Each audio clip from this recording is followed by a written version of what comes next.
guys, welcome to my vlog. So today I'll be sharing our trip to the province. So when we landed at Bicol Airport, it was already around 7 p.m.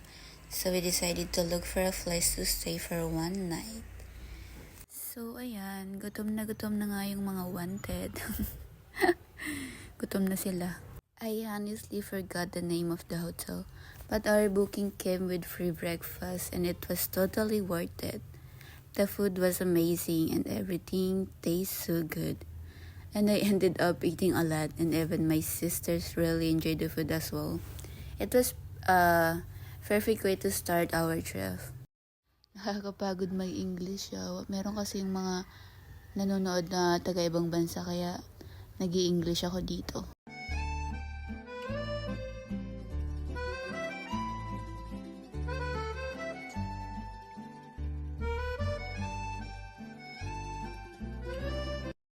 After we finished eating, we continued our drive to Pilar Port since the travel time was about an hour.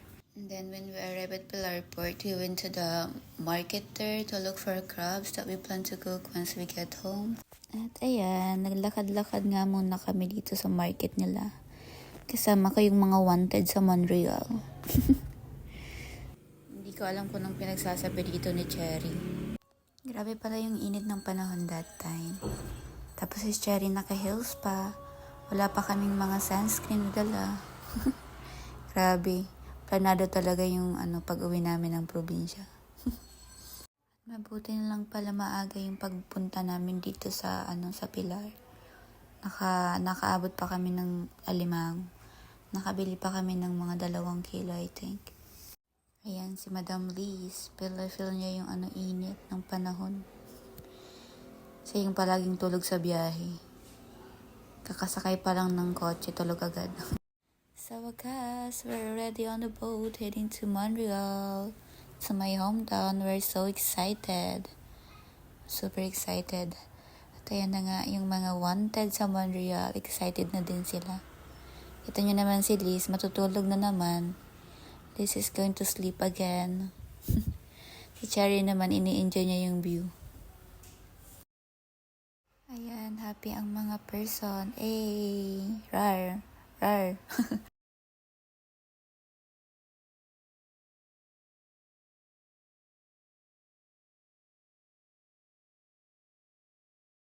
And finally, we arrived in Montreal. I miss my hometown. At ayun na yung mga wanted. Anong hunted? Wanted sa Montreal.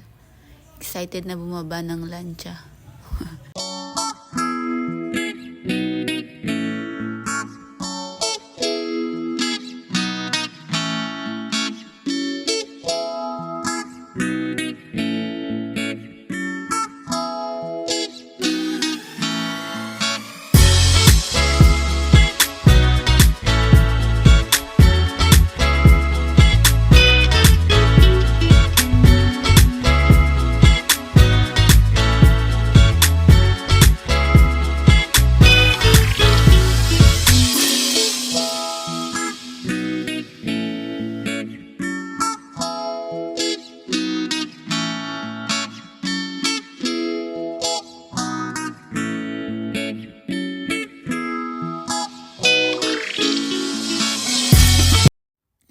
When we arrived pala in Montreal, the first thing we did was to look for a resort where we could stay for 2 nights.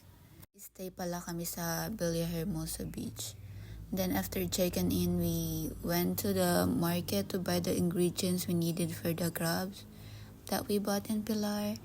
Then when we're done at the market na, we headed directly to our house and Sitio Liak. Saan nagtatago ang magaganda? Joke lang. Pero totoo. Pala kami namili ng kailangan namin kay ate.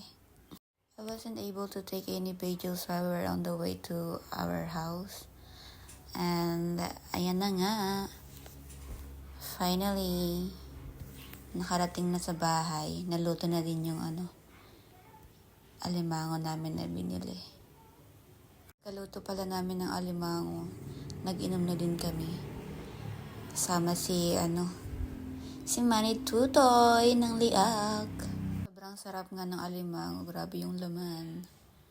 Yan na nga. Second day na namin dito sa Montreal. It was already our last day here, so we decided to go to San Jacinto since we really missed going out. And it had been a year since we last came here to the province. Let's go!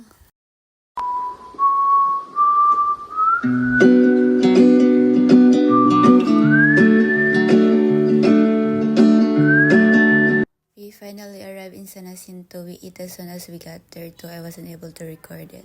And then after eating, we stopped to LCC to buy sunscreen para hindi masunog yung mukha ng mga auntie nyo.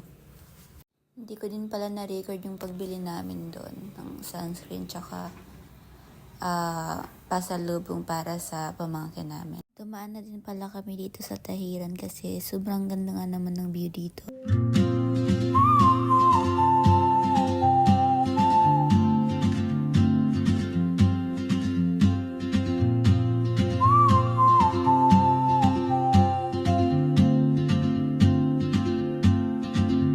She moves like a map with no borders, a whisper caught in the wind. I see her boots at the corner cafe with a notebook and a grin. She's chasing skies I've never named while I stay in my lane.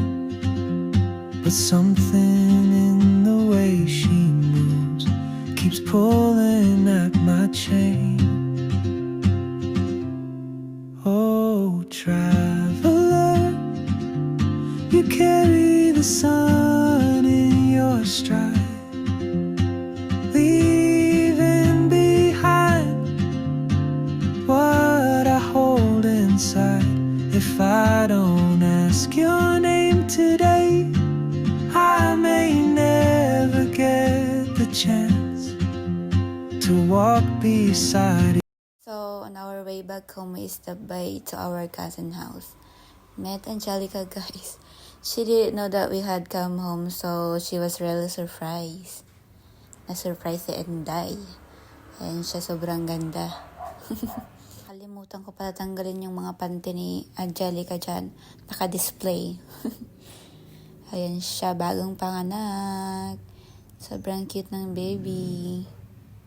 Wala pang 1 month, I think. Ayan na yung ninang. Ay, hindi pala siya ninang. Si Cherry. Ninang pala siya ng first baby ni Angelica. Dito na pala magtatapos ang video na to. Please don't forget to subscribe to my YouTube channel and don't forget to follow my account on Facebook.